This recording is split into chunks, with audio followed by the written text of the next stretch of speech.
ദൈവം ആദ്യത്തെ സിമ്പിൾ കാണിച്ചു. ഹൃദയത്തിൽ കുഷ്ഠമുള്ളവരുണ്ട്, അത് എനിക്കുമുണ്ട്, നിങ്ങൾക്കുമുണ്ട്.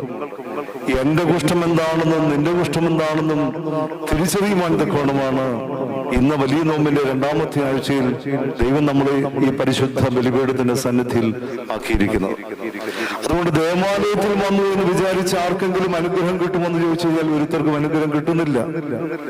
എത്രയോ പേര് ആ ദേവാലയത്തിൽ വന്ന് അവിടെ മാവിന്റെ ചുവട്ടിലിരിക്കുന്നു, തെങ്ങിന്റെ മൂട്ടിലിരിക്കുന്നു, അപ്രകാരം ആരാധനയ്ക്ക് പുറംതിരിച്ചിരിക്കുന്നു. എത്രയോ ആളുകൾ അങ്ങനെയുള്ളത്. ദേവാലയത്തിൽ നിൽക്കുന്നവർക്കും അങ്ങനെ അനുഗ്രഹം കിട്ടണമെന്നൊന്നും നിർബന്ധമില്ലെന്ന് നമുക്കറിയാം. അത് ഇയ്യോബിന്റെ പുസ്തകത്തിലാണ് നമ്മളെ ഓർമ്മപ്പെടുത്തുന്നത്. ദേവാലയത്തിൽ നിൽക്കുമ്പോഴും പിശാച് അവന്റെ കൂടെ തന്നെ നിൽക്കുന്നു. ദൈവസന്നിധിയിൽ നിൽക്കുമ്പോഴും പിശാച് അവന്റെ കൂടെ തന്നെ നിൽക്കുന്നു എന്ന് നാം മനസ്സിലാക്കുന്നുണ്ട്. കർത്താവിന്റെ പരസ്യ ശുശ്രൂഷ കാലം